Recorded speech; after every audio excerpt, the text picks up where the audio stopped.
చంద్రబాబు నాయుడు గారు ఈ 2 సంవత్సరాలుగా చూస్తే ప్రతిరోజు జగన్మోహన్ రెడ్డి గారిని విమర్శించకుండా, జగన్మోహన్ రెడ్డి గారి మీద తప్పుడు ప్రచారం చేయకుండా ఒక్క పూట కూడా ఉండదు. పొద్దున్న లేచిన దగ్గర నుంచి సాయంత్రం పడుకున్న దాకా నాకు తెలిసి నిద్రలో కూడా జగన్ జగన్ జగన్ అంట కలవరెత్తా పడుకుంటాడేమో. ప్రతిరోజు జగన్ గారి మీద విమర్శలే. అసలు కొద్దిగా బోరు కొట్టట్లేదు చంద్రబాబు నాయుడు గారు? కనీసం సిగ్గాన్ని అనిపించట్లేదు? ఎవరన్నా చెప్పట్లేదా మీకు? ఎవరు చెప్పేవాళ్ళు కూడా లేరా? లేకపోతే ఏంది ఇది రోజు? ఎవరిది గొడ్డల పార్టీ? నాకు అర్థం కాలేదు. గొడ్డల పార్టీ వాళ్ళు దేవాలయాలను అపవిత్రం చేశారంట. మత విద్వేషాలను సహించం. ఎవరు దేవాలయాలను అపవిత్రం చేసింది? దేవాలయాలని అపవిత్రం చేసి దేవుడిని తక్కువగా చూసి దేవుడు ప్రసాదాన్ని అవమానించినటువంటి దుర్మార్గుడు ఎవరు? నువ్వే కదా. మీరు వచ్చిన తర్వాత కొన్నే చెప్తా, ఇలాంటి కోకొల్లలు ఉన్నాయి దేవుణ్ణి మీరు అవమానించినటువంటిది. సాక్షాత్తు ముఖ్యమంత్రి, ఉప ముఖ్యమంత్రి, అదేవిధంగా మీ మంత్రులు తిరుమల వెంకటేశ్వర స్వామి లడ్డు మీద పంది కొవ్వు, గొడ్డు కొవ్వు, బాత్రూంలో యాసిడ్ అని చెప్పి నీచంగా మాట్లాడినటువంటి దుర్మార్గులు మీరే కదా. వందలాది గోవులు తిరుమలలో గోశాలలో చనిపోతే ఒక్కరోజు కూడా మాట్లాడలేదా మీరు? తిరుమల కొండ మీద బిర్యానీ సేవించడం, తిరుమల కొండ మీద బెల్ట్ షాపుల్లో మద్యం అమ్మటం, రీల్స్ చేయటం, అన్యమత ప్రచారం చేయటం, ఏదైతే అన్యమత ప్రచారానికి సంబంధించినటువంటి రింగులను అక్కడ అమ్మటం, అదేవిధంగా టీటీడీ చైర్మన్ డైరెక్ట్గా రంకు బొంకు వ్యవహారాల్లో దొరికినా కూడా అతన్ని మీరు తప్పించకుండా అక్కడే కంటిన్యూ చేయటం, అనేక సార్లు శ్రీవారి ఆలయం మీద హెలికాప్టర్లో తిరగటం, తిరుమల దర్శనం టికెట్లలో తొక్కిసలాట జరిగి 6 చనిపోవటం, సింహాచలంలో గోడ కూలి 7 మృతి చెందటం, శ్రీకాకుళంలో కాశీబొగ్గలో తొక్కిసలాట 9 మంది చనిపోవటం, శ్రీశైలంలో శివభక్తుల మీద శివమాల వేసుకున్నటువంటి భక్తుల మీద ఏదైతే లాఠీ చార్జ్ చేయటం, తిరుమల గోవిందరాజ స్వామి ఆలయం పైకి తాగుబోతు ఎక్కి కలశం పీకేయటం, అదేవిధంగా అనేక ఆలయాల్లో టీడీపీ నాయకుల ఆధ్వర్యంలో రికార్డు డాన్సులు ఏదైతే వేయటం, ద్రాక్షారామంలో శివలింగాన్ని పగలగొట్టడం పొలుగుతో, అదేవిధంగా చంద్రబాబు నాయుడు కావచ్చు, వాళ్ళ కొడుకు కావచ్చు, ఆల్రెడీ దేవుడు విగ్రహాలని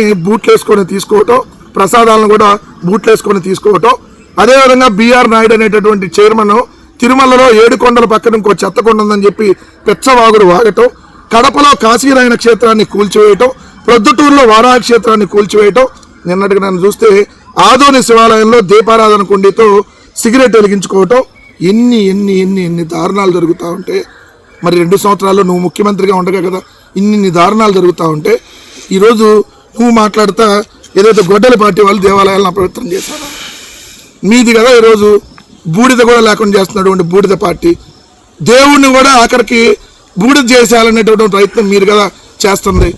సో ఇంత దుర్మార్గంగా చంద్రబాబు నాయుడు గారు వ్యవహరిస్తూ మళ్ళీ సిగ్గు కొద్దిగా కూడా లేకుండా ఎలా మాట్లాడుతున్నారో ఒకసారి మీరే చూడండి. 2వ అంశం వచ్చేటప్పటికి రావణ్ లాంటి వాళ్ళకి ఆర్థిక సాయం చేస్తున్నారంట. చంద్రబాబు నాయుడు గారు నిజంగా మీకు దమ్ముంటే మేము రావణ్కి ఆర్థిక సాయం చేసినట్టుగా చూపించండి. దమ్ముంటే మీకు ఎందుకు శాతగాని వాళ్ళలాగా మాట్లాడతారు? ప్రతిరోజు మీరు ప్రోత్సహిస్తుంది ఎవరిని? సీమరాజా అనేటటువంటి దున్నపోతుని, కిరాకార్పి అనేటటువంటి వెధవలని, ఇలాంటి వాళ్ళందరినీ మీరు ప్రోత్సహిస్తా మీరు వాళ్ళందరికీ డబ్బులు ఇచ్చి నెలలా మీ తెలుగుదేశం ఆఫీసులో ఎంతమంది పెయిడ్ ఆర్టిస్టులు పెట్టుకొని మీరు యూట్యూబ్ ఛానల్ నడుపుతున్నారో అందరికీ తెలియదు అనుకుంటున్నారా? 500+ యూట్యూబ్ ఛానల్ని తెలుగుదేశం పార్టీ నడుపుతా మీ ఆఫీసులో.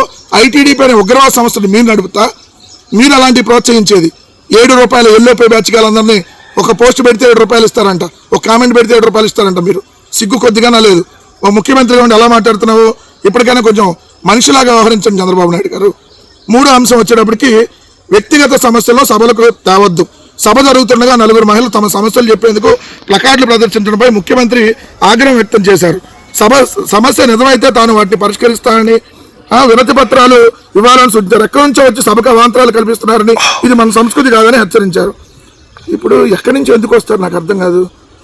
ఇప్పుడు బనగానపల్లిలో నిన్న మీటింగ్ జరిగితే ఆ చుట్టుపక్కల వాళ్ళు వస్తారు. మీరు బస్సులు ఇచ్చి తరలించిన జనమేగా వచ్చింది, కొత్త వాళ్ళు ఎవరు రాలేదుగా. అంతకుముందు మరి సమస్యల కోసం ముఖ్యమంత్రి దాకా వచ్చేవాళ్ళు కాదు కదా, కిందే పరిష్కారం అయ్యాయి కదా. ఇప్పుడు ముఖ్యమంత్రి దాకా సమస్యల కోసం వస్తున్నారంటే కింద సమస్యల పరిష్కారం కావట్లేదనే కదా దానికి అర్థం. సమస్యలు కింద అంతకుముందు వాలంటీర్ ఆధ్వర్యంలో గ్రామ సచివాలయానికి వెళ్తే సమస్యలు పరిష్కారం అయ్యాయి. ఈరోజు చూడండి, సచివాలయాల్లో పనులు కావట్లేదంట, కలెక్టర్ల దగ్గర పనులు కావట్లా, మంత్రుల దగ్గర పనులు కావట్లా, ముఖ్యమంత్రి దగ్గర డైరెక్ట్గా వస్తే ముఖ్యమంత్రి ఏమో వాళ్ళ మీద అరిసి కేకలేస్తున్నాడు. ఎంత దుర్మార్గంగా ఉందో పరిపాలన ఒకసారి చూడమని చెప్తున్నా.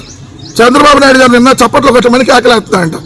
ఎవరు ఆయన మాట్లాడుతుంటే చప్పట్లు కొట్టట్లా, చప్పట్లు కొట్టమని చెప్పి కేకలేస్తున్నటువంటి పరిస్థితి.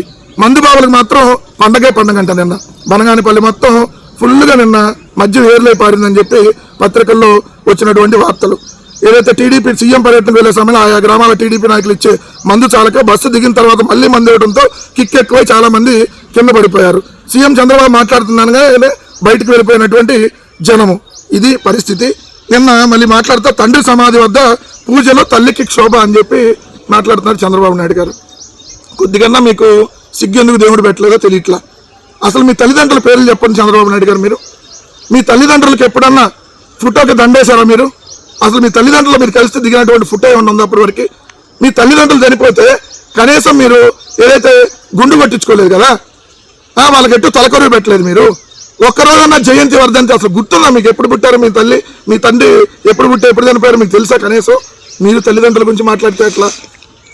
అదేవిధంగా చూస్తే తండ్రిని గౌరవించి తండ్రి ఆశయ సాధన కోసం పార్టీ పెట్టి మగాడిలాగా నిలబడినటువంటి వ్యక్తి జగన్మోహన్ రెడ్డి గారు. మీలాగా కాదు. తల్లిదండ్రుల్ని ఏదైతే గాలి కొదిలేశారు మీరు, తల్లిదండ్రులకు కనీసం ఒక్కరోజు కూడా వాళ్ళ ఫోటోకి దండేలా, నువ్వు కనీసం ఒక పువ్వు పెట్టాల వాళ్ళ వర్ధంతికి జయంతికి. నువ్వేందా మాట్లాడేది? కొద్దిగా సిగ్గు ఉండాలి చంద్రబాబు నాయుడు గారు మాట్లాడేటప్పుడు అని చెప్పి జనం చీకొడుతున్నా మీకు సిగ్గు రావట్లేదంటే ఇంకా మీకు మీ ప్రభుత్వానికి పోయే కాలం దగ్గర పడింది అనేది క్లియర్గా అర్థమవుతా ఉంది.